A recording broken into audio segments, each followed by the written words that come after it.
Morning, folks. Thank you for rejoin. If you were at our morning sessions, thank you for rejoining us. If you are joining us for the first time today, thank you for joining us for the first time today. We have already had some great sessions so far, and um, disseminating knowledge and information, and hopefully we'll keep on doing that today. So thanks again for attending, and whenever you're ready, Crystal, you can go ahead and get started. I'm ready. Thank you, Jason. So my name is Crystal Elster. I am the Associate Registrar in the Registrar's Office at Georgia Tech. I am here solo today without Jeremy Gray. So I'm going to do my best to keep you all entertained while we talk about student data, because we know it is a very exciting area. My main areas in the Registrar's Office, just to give you a little bit of information about myself, is I've been at Georgia Tech for 14 years. And my main areas are academic services for students. So areas such as after they're admitted, transfer credit, test credit. I am one of the functional owners of DegreeWorks, work with our degree auditing system and conferring degrees for graduation, and our study abroad exchange credit process. And I also oversee our student athlete certification processes in our office. So, little overview of the exciting agenda we have. And like I said, I'm going to try to keep everybody going today. But we are going to answer questions such as an overview of what is student data, who uses student data, how is it used, where does it live, who are our data stewards on campus, how do we protect student data, and what services are available. So, kick it off. What is student data? So there is a full list of student data, personal information, details like name, age, address, contact information, students' academic records, enrollment information, course registrations, grades, transcripts, academic progress, degree completion records, demographic data, information on factors like socioeconomic background, first generation status, and information like that that's used to analyze our student population, financial data, data on tuition, scholarship, financial aid, loans, payments that students are making. There's behavioral data, information gathered from student activities such as attendance, participation in activities on campus, library usage, online learning behaviors, and engagement on campus. We also pull data, or there is data available from sites like Canvas, where students submit their assignments, their grades are posted, course materials are there that our academic departments use to track performance. Student support service data, records related to their advising sessions, tutoring, accommodations, career counseling. Student success data, information to track a student's progress towards degree completion, retention rates, and factors influencing their student success at Georgia Tech. So, data is huge. It's critical to support students' success effectively and guides an institutional decision-making processes. It improves academic outcomes. With data, always privacy and security considerations are a huge focus. And we know that data is sensitive and subject to regulations like FERPA. What would be a data presentation on data without talking about FERPA? So we'll get there. But FERPA governs the access and protection of student education records. So we'll deep dive on FERPA in a little bit.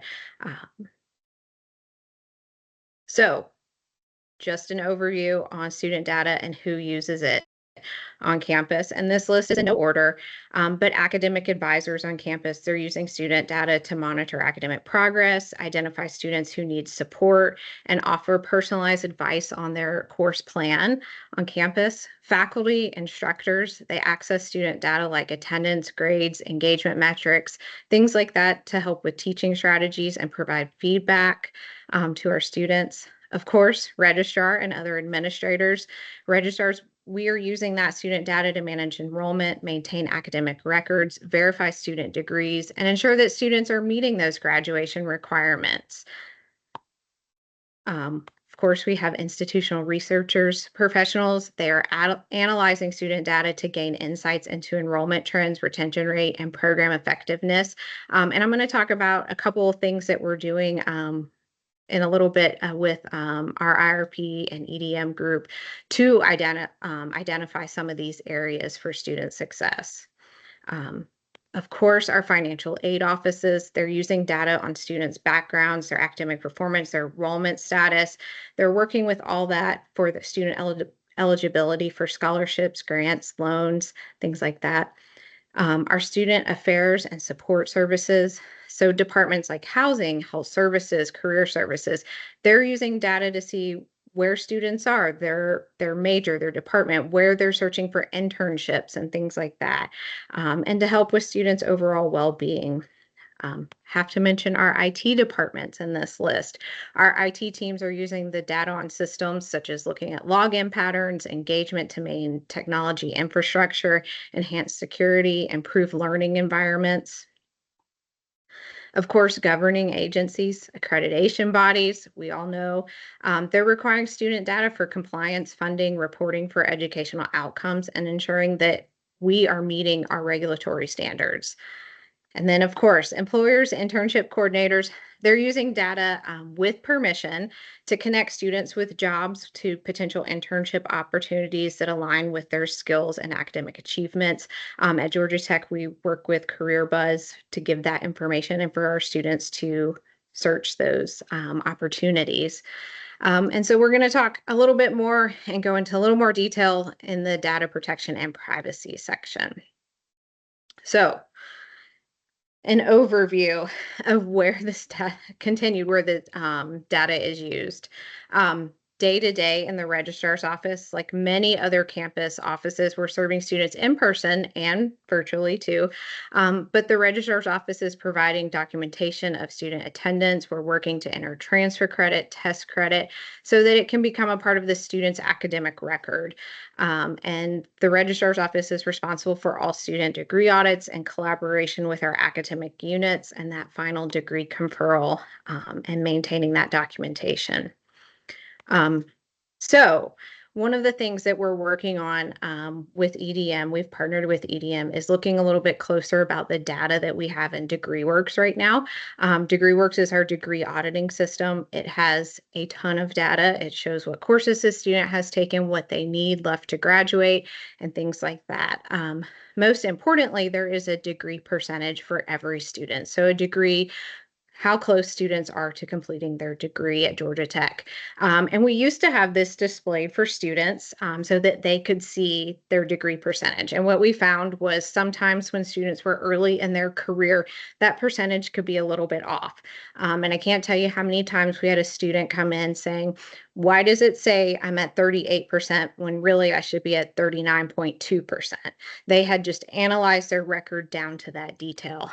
So we made the call that we needed to kind of turn that off so students didn't see it, but only the registrar's office saw where the student was in their percentage wise.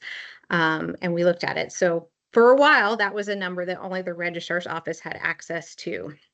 But we realized that this would be really helpful information for our campus partners and departments to look at for information. So we partnered with EDM and have been working on pulling the degree percentage out of DegreeWorks and putting that in a light report for our department advisors to review. So they can see that maybe they have a junior, but maybe their junior is junior status because of the hours they've completed, but is only at 45% towards their degree.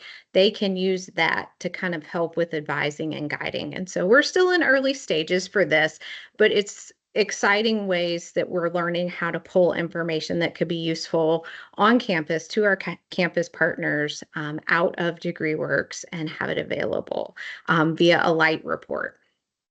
And we're working on taking this report a little bit deeper and hoping to look at things like what classes have students not taken when they're at certain checkpoints, or what is a class that students, are registering for repeatedly or need towards graduation. And so that we can kind of tailor and customize some of those reports to what would best fit each unit.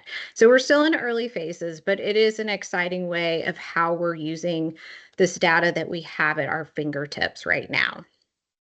And of course, we have documentation provided, transcript verifications. We supply diplomas for students when they graduate and that.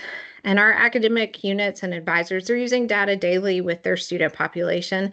Advisors are looking at degree works and reports and checking things like midterm grades so that they can do the appropriate level of information and outreach to their students that are in need. Where's the data used? Additional.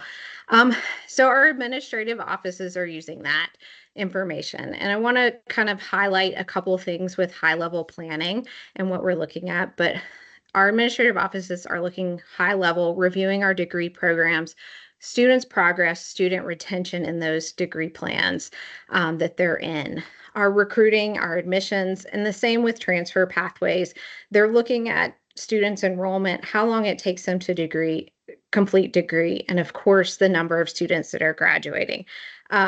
Admissions is always interested every end of term to know how many students graduated each term, because that kind of deciphers a little bit how many students can be admitted in the next upcoming year to make sure we have enough classes, we have enough seats, we have room for the new students who are coming in. So that data is always being looked at. Is always being looked at. Georgia Tech offers a large dual enrollment.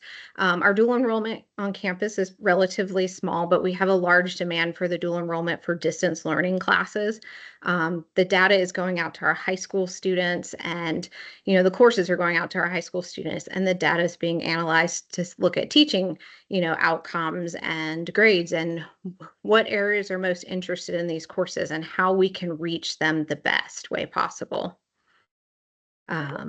Of course, data is being used for resource allocation, what courses students need, what departments need, who needs more resources, and when. I know that we all need more resources, but data comes into play in this to make sure that a new course is created, or a class or a degree program is created, that students are enrolling in it, and there's justification there on whether to continue offering it, or to offer a class in the future, or maybe not offer it in the future. There's policy process review that comes in.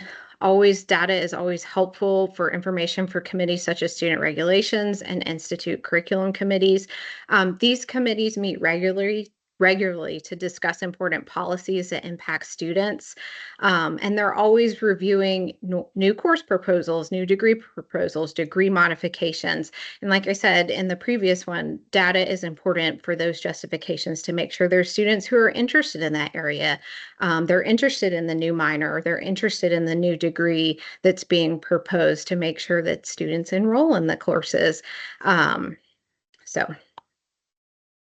Committees are always fun. So there's always student progress tracking, hurdles that come up, using the data from these programs such as degree works and seeing where students have successes or barriers, using data to discuss the time to degree. And as I mentioned, in the last slide, we're working on ways that we can improve that and provide better data for our campus partners. So we can look at it in one central location with a light report and get lots of information about the student. Also, our administrative offices are using it for learning outcomes, achievements, using data to answer questions like when students are taking courses, their grade spread, things like that. Are students showing proficiency in one subject to move on to the next, which is very important information. And then just the day-to-day processes. Anytime a student submits a request for things such as an enrollment verification, maybe it's just as small, they just need to show that they are enrolled so that they can maintain their insurance or whatever it is. It's very important to access that for day-to-day processing. Everything from, like I mentioned, enrollment verifications, a change of a degree program, adding a minor to graduation applications. Those are things that are happening every single day.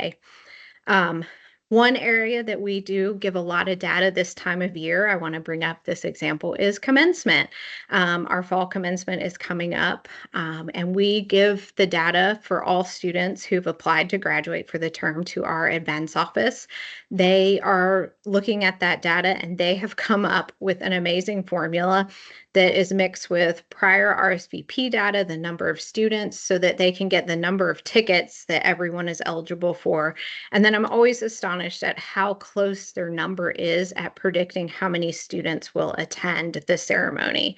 But always supplying data like that for exciting events on campus. So, first off, I have to say I am missing financial aid on this. Where's the data used? This is a big one. I don't know how I missed this one in my administrative office, but financial aid, they are looking at enrollment, prior enrollment. It's all required for students to be eligible for their scholarship, to be eligible for aid, for hope checks, things like that. Always use there. Bursar's office is using data to assess correct fees and payments for students that they have to make for their tuition. Student Life, of course, is looking at enrollment data for clubs, organization, eligibility, and things like that. Housing always needs our enrollment data to ensure that students qualify to live in campus housing. And these are just a few for each area that I'm mentioning. Our Office of International Education, it uses data for many reasons, the student data for many reasons. Just a couple, of course, enrollment data for our non-US resident students, so that they can assist them and advise them properly on their requirements to be in the United States and to be enrolled towards a degree. Also assistance with our exchange students that are coming. We are sending students to another school abroad, and that school sends students to us. So we have to vet them, make sure they meet all of their requirements once they get here, and make sure they're registered full time. So just an example. And we've talked a lot about our academic event using data. They are using data every day for students for advising populations. So continuing, where is our data used on the executive leadership level? This information is used to make informed decisions that support strategic goals, improve institutional performance, and enhance our student outcomes. So our executive leaders are always looking at enrollment trends, demographics, programs that are on demand that make key decisions. Those programs will make key decisions on the future initiatives. One example is relevant for now is our STEM programs.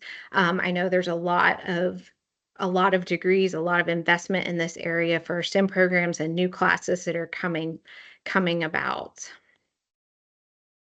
Of course, our leadership is looking at enrollment retention strategies, monitoring our graduation rates, our enrollment rates, trying to identify areas where students could be struggling and, maybe more support or academic resources need to go to that area or for classes like that. And they could, allocate different fundings for different areas to make that happen. Of course, always financial data linked to student statistics and the budget, funds, tuitions, things like that. Always diversity inclusion efforts. So data on demographics, ethnicity, socioeconomic status, first generation status for our students. And they're looking at those areas. Leadership looks at those areas on where to, potentially have more scholarships or things like that. Academic program evaluation, development, just again, as we've talked about, looking at performance in areas and also looking at job placement for our graduates and where they go after they leave Georgia Tech. Always have to mention student engagement and satisfaction. I know if you have ever had a student or taught a course, you have to get student feedback at the end with the course evaluation. So I know those guides are always looked at for students in departments and above.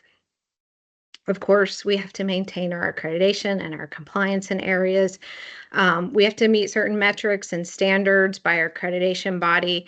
And so our leadership is always looking at that for eligibility for different areas, for maybe fundings or grants or research. Rankings, I don't think I need to put that out there, but this data is always an initiative to improve our institution's reputation and collected, all the way down to the student level. One thing to mention, and hopefully we don't go back there again, but would be potentially risk management.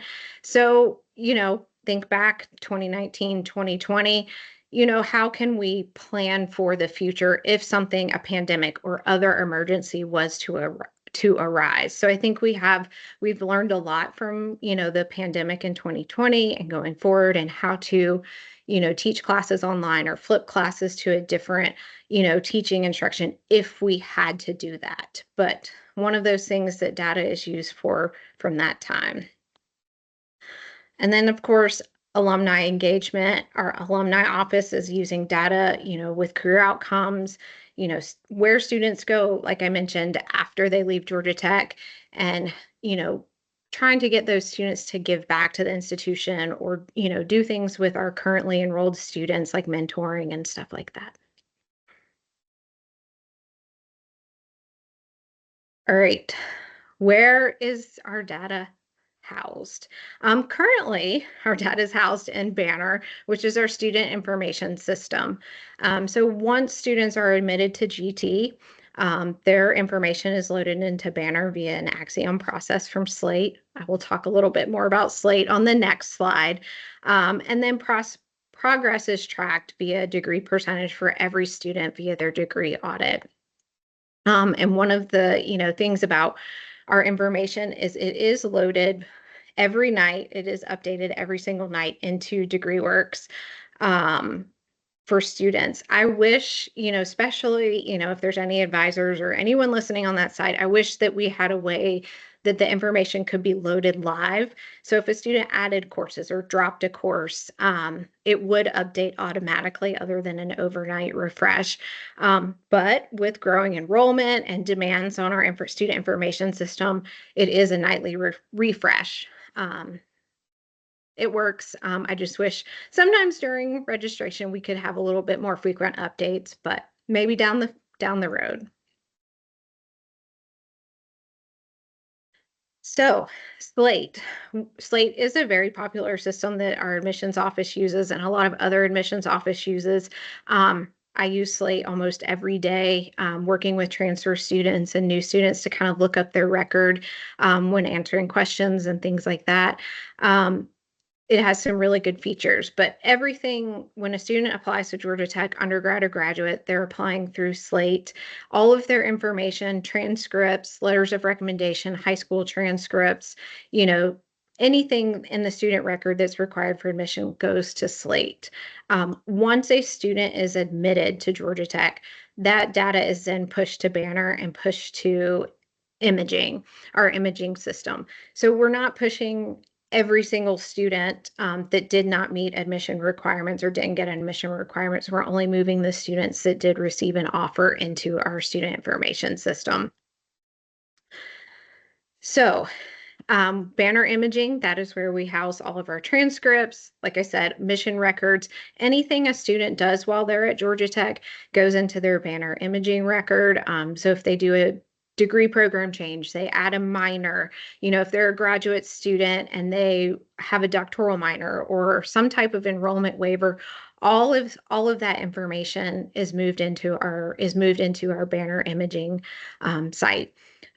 This took place of physical files.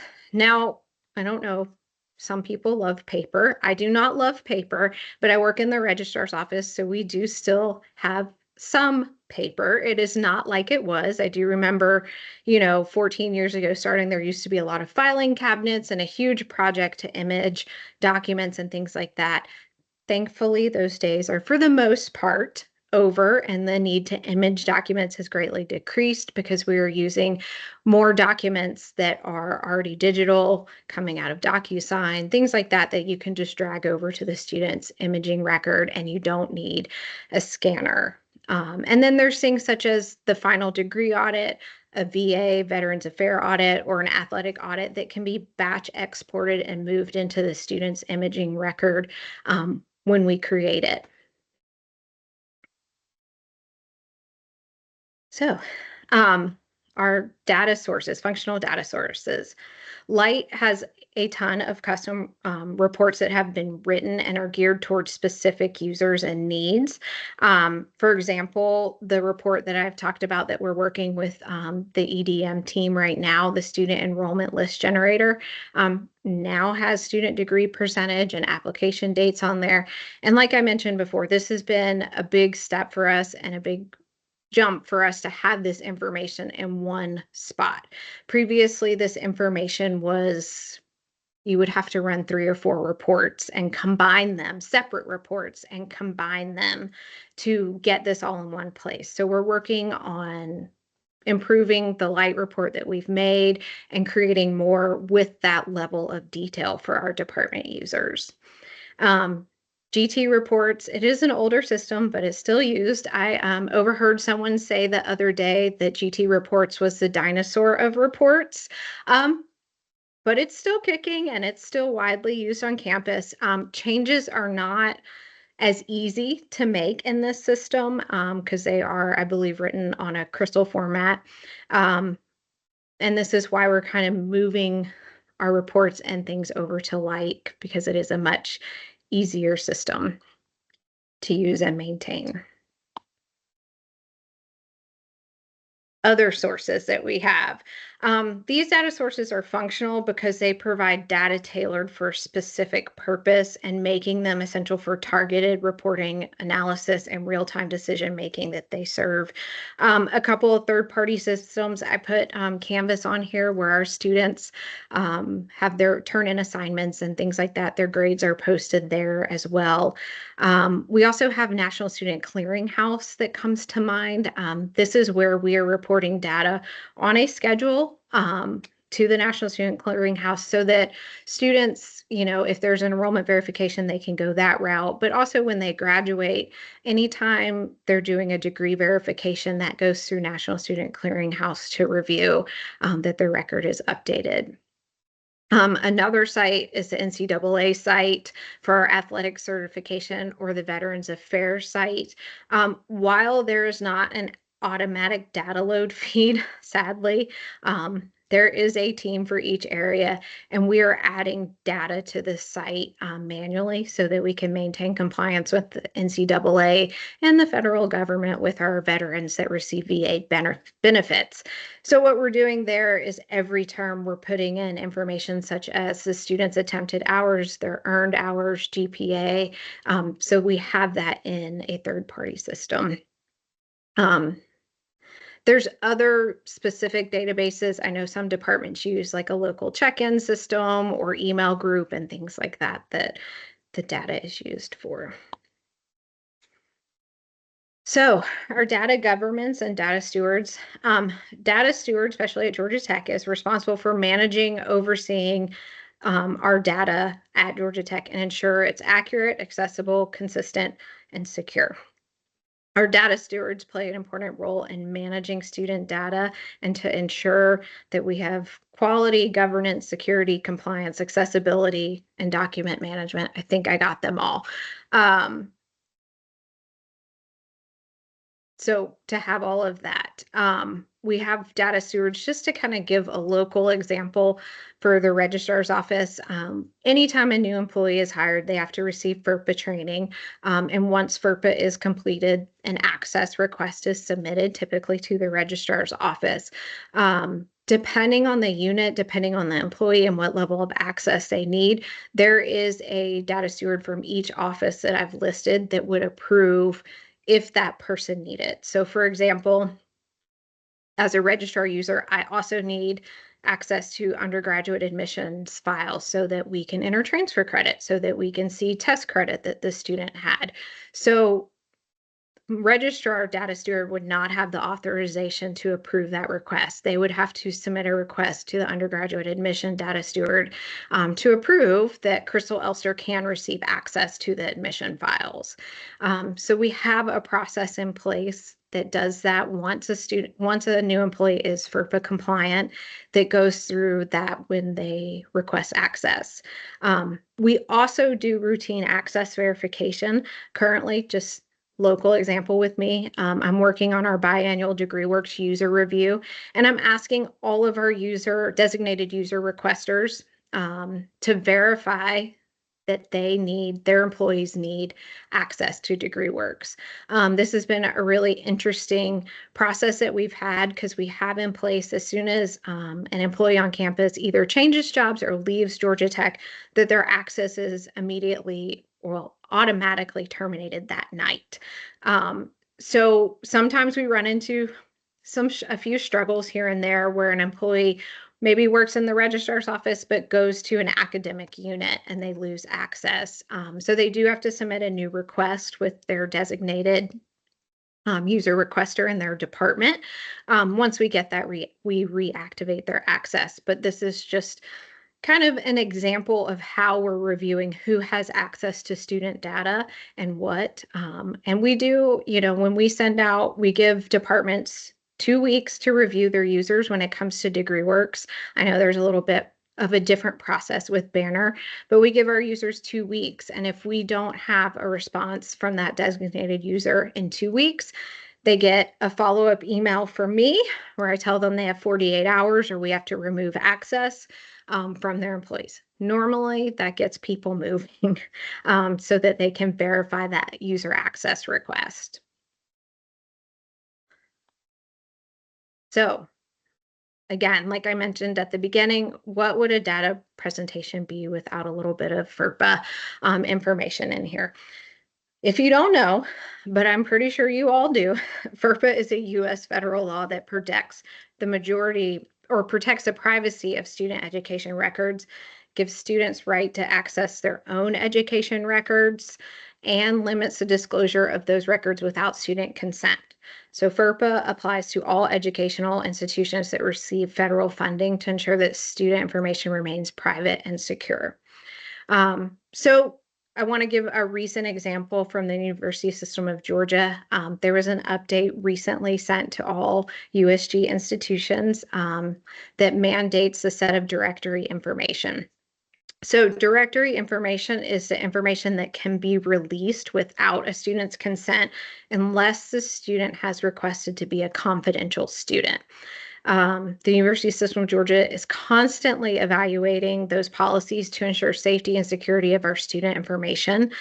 So with this change, it is a small change, but it is, I think, really important. And it shows that the chancellor and the University System of Georgia is taking data seriously. But they are mandating that no school is permitted to provide email address, phone numbers, or a physical address. So like I said, I feel like this is a USG, and I appreciate them taking student data safe to keep it locked up so that there can't be a request out there for that. And then I thought it would be fun to mention, recently we've had a couple, I have run into a couple or had to speak to a couple parents that had something called Mama Bear Legal. If you don't know what that is, I had no idea what it was. I highly encourage you to Google it. It's fascinating. But Mama Bear Legal is a customized legal form that gives a parent power of attorney after a child turns 18. So while it may give peace of mind for a parent, it does not give the registrar's office, other campus offices or other schools may operate different, but it does not give the Georgia Tech Registrar's Office. We do not honor that, and it does not give us the ability to discuss a student record with any parent, even if they have a Mama Bear form. So, like I said, I had no idea what this was until I had to talk to multiple parents over their summer with their first year students. So, like I said, if you want some entertainment, go Google that website, take a look. So our data protection and privacy, I'm going to break down in the next slide who has what, basically general access for protected student data, what they have access to, who has it when there's a different level of access that students can have, users can have when they write reports, and then who does not have access. So our general access level, the user would have access to Banner. Not all Banner forms. It would depend on their level of access. Like I said, with imaging, with the admissions office, admissions would also have to approve access to, certain their forms as well if there was going to be any kind of edit outside of view. Have the general access would have access to Light or GT reports, and then have access to student data through other products such as DegreeWorks or, Canvas, things like that. Our general access staff, who also have the ability to write or run reports, they have access to Banner, Light, GT reports, student data, and then they have additional access to pull data. So like I mentioned, our example with DegreeWorks data, and pulling that into a Light report, there is a higher level of access that goes with that one that is approved to get that data. And then no general access, so no access to Banner or Light or GT reports, has no access to student data, and doesn't handle student data provided for another staff member. Just kind of thinking off the top of my head, that would just be, campus employees that don't work with students in the level of advising or any information like that. So, best practice here. A lot of words on this slide. I'm going to try to summarize it the best I can, but always adhere to FERPA compliance guidelines to make sure student information is only shared with authorized parties and only for a legitimate educational resource. Always identify before providing information. One of the things in the registrar's offices, we're always asking to see an ID. If someone emails us, if it's coming from a Georgia Tech ID, or Georgia Tech email address, we're still confirming the identity. If something comes to us from outside of Georgia Tech, if possible, we're asking for communication from the Georgia Tech email address. So data minimization, only collect the data necessary for specific educational or administrative purposes. So, and I think I mentioned below, if you're requesting data or you need a report written, only request it for the items that you need it. If you don't need gender or race or anything like that, don't request that information to be added. Access controls, limit the access to student data and authorized staff only, and rule-based permissions, multi-factor authentication. We have Duo. I know everybody uses that, but just ways to enhance the security. Regular training and awareness.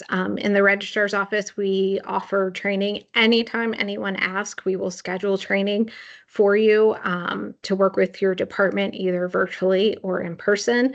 But these sessions are to talk about not only like DegreeWorks and catalog requirements at Georgia Tech, but also data privacy and certain protocols that we have, that we want to make sure that our new employees coming to campus, new departments, are aware of.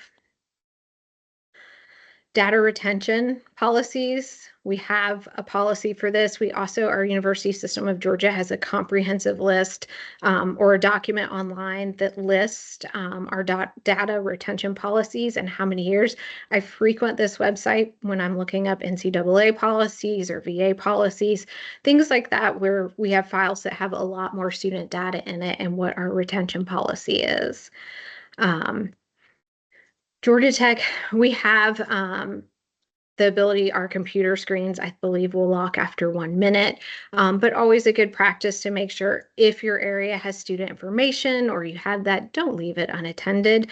I say the same thing to students that I teach in GT 1000. Don't leave your laptop on a desk and go to the restroom, because that opens yourself up to anything. But just putting certain tripped on my words, but putting those things into practice. Always a good reminder, attachments, don't use them. They're not great. Don't send a report or data via attachment. Use a shared link where you can control who has access. You can set a password. You can set an expiration date on things like that.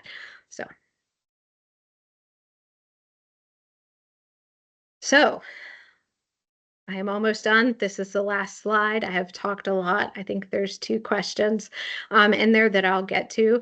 But who to contact, always for access and questions about your service, designated unit requester. The registrar's office has a website, a webpage that lists all of our unit requesters for each department on our campus. It's a good place to start. Registrar's office is always here for questions with data or things like that. But also our enterprise data management and institutional research and planning are also really good resources. And thank you, Jason, for putting that in the chat for me. So. Oh, data services. Also, thank you, Nick. I missed that one. Under the age of 18, besides Jason Kiley. Yes, I have 2. Okay. I was just going to check out. Oh, sorry. Go ahead, Jason. No. Just going to say thank you, Crystal. Thank you very much for your presentation. And I know I learned a couple of things, especially the mama bear legal thing. That's interesting. But yeah, thank you for your presentation. And folks, if you've got questions, please throw them into the chat. There are a couple already in there. So one, Crystal, Courtney says, very cool that your office collects student event data. Could you share more about this? How often, all, most, some events, or only commencement, et cetera, et cetera? So our main event that we share data for is commencement. Other events on campus, I know that our events team works with admissions for, new events for new students starting and things like that. Our main one and largest one is commencement. So we are sharing that data. We are pulling a report that shows all of our students who have applied to graduate, the date they applied to graduate, so that we can look at when students applied, the overall number. They also get information such as the student's home country. So if they're not a U.S. resident, they're here on a visa, they have that information for international. It's always a big statistic that the president likes to announce at the commencement ceremony. But we're pulling that strictly out of Banner for the application where students apply.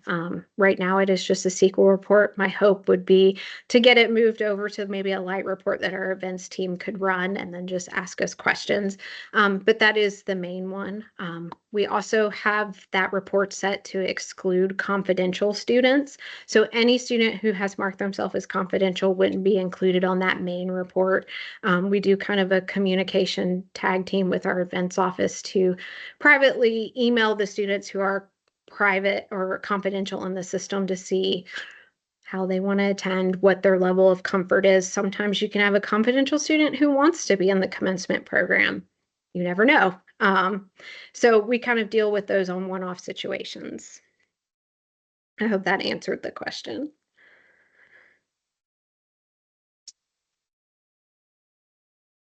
Hopefully.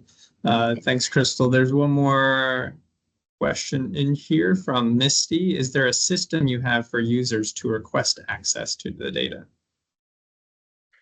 So I wish that we had a robust system where we could, have requests for those data. Right now we have a process. I think there's a ticketing process once we get a request for access. It goes through a ticketing process for different units to approve and request, and for those areas to do that. Right now, a data request, it would come, maybe to the registrar's office. It might come to like Jason, possibly different areas on campus. But I think we do a really good job, depending on what the data is working together on how to supply that data for the unit requester. There was one recently, I think it came from initially maybe from legal, And it ended up being a report, something that Jason's team and the registrar's office had to work together on. We had to interpret kind of some student information that was being requested, and then Jason's team had the expertise to pull all of that information that was needed, but we definitely had to work together to kind of figure out what exactly was needed, what we could provide, and how to share that information. Yeah, and I'll add to that. I know at least once the request is made, there's efforts to try and make that more of a streamlined and automatic Yes. process, right, on the back end. But yeah, still a work in progress on the front end too. Yes, absolutely. So I would love to pose a question actually to the audience, and if y'all can throw in your responses into the chat, I'm interested to read or hear how do y'all use student data? What would you like to be able to do with student data? What's your purpose for attending the session essentially? And maybe Crystal can respond to some of those.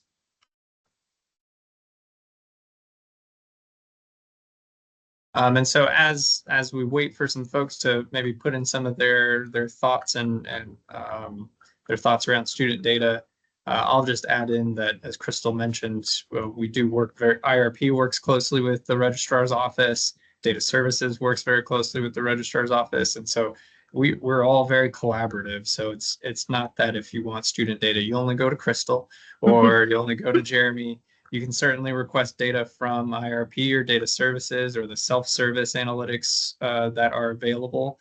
And there's, training.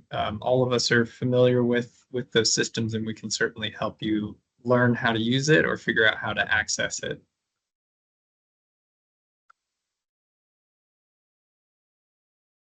All right, so Judy says she uses student data to track degree and sponsor requirements for responsible conduct of research, RCR.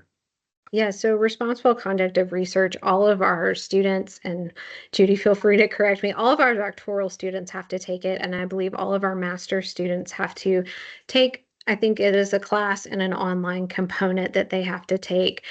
So we have that as a banner field. So it does show on reports, master's thesis and all doctoral, yep. So it does show on a report, and it is a requirement for all of these students. So it's important data to have to make sure that the students that are doing research and producing data are doing it in an accurate way, in an ethical way. So.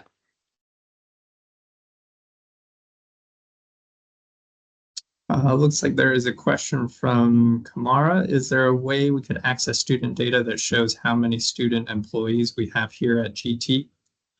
I feel like there is a light report that has that on there, but don't quote me. I feel like I have seen something with that information before. Yeah, if Andre or Nick are still Yeah. actively in the call, they can respond to that. Certainly, we certainly have the data, so we'll check with the BI team if there is something already, or if there isn't, that could be made. Right. Thanks, Oksana. So Oksana is also on the data services team, so she's helping us out with a response there. We do have several light reports related to HR data, but a lot of them are governed pretty strictly. So if there's a particular report you're interested, I can send you some links. If you don't have access, then we can always get you in touch with the data steward to see if you can be approved for that.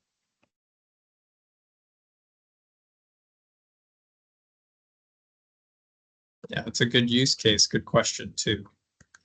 And that brings up a good point. The student aspect of that goes under the student data piece, and we'll hear about HR data later today. And so the employee aspect of that falls under the HR piece. So it's crossing over some data stewards there, as Andre was alluding to.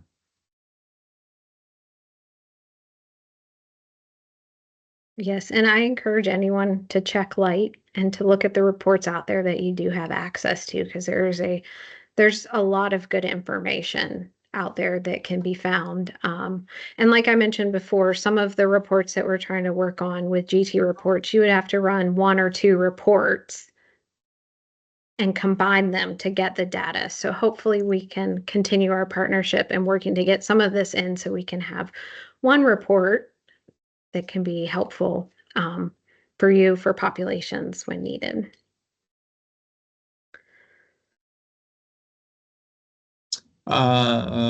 Great. So there's a question from Adriana. If banner data looks slightly different than last year, and we have reason to believe it's being entered slightly differently, who can we ask about any discrepancies? I guess that would depend on what the banner data is.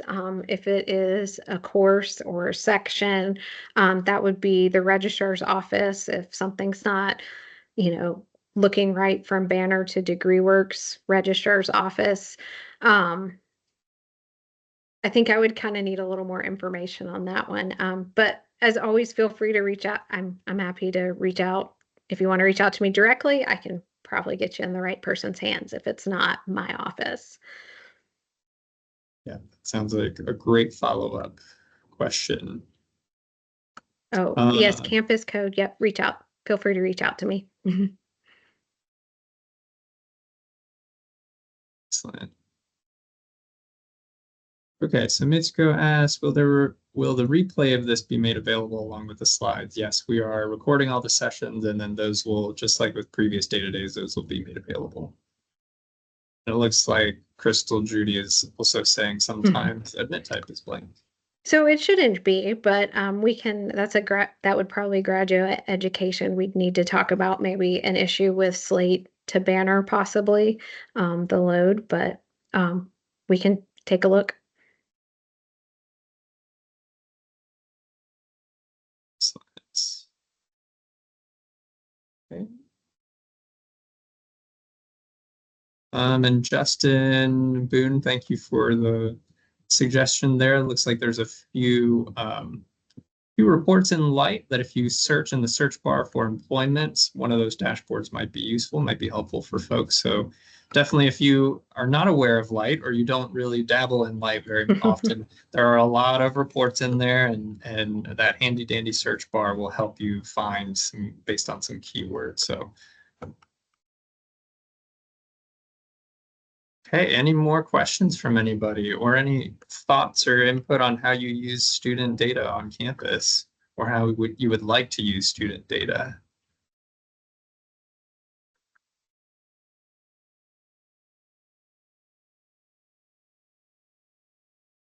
All right, well, I'm not seeing any more. I don't see any hands raised.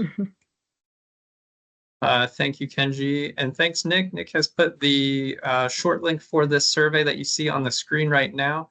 Thank you again to Crystal for lending her time and expertise, and absolutely reach out to any of us, the IRP Data Services or Registrar's Office if you have any questions about data or student data in particular.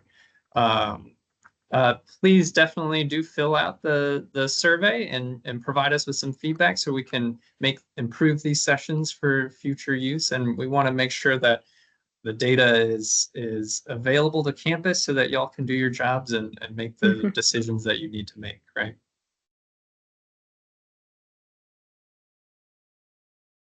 All right. Well, thank you all. And thank you, Jason, very much. Thank you very much, Crystal. All right, y'all. We are going to end the session here. We're breaking for lunch. So afternoon sessions start at 12:30.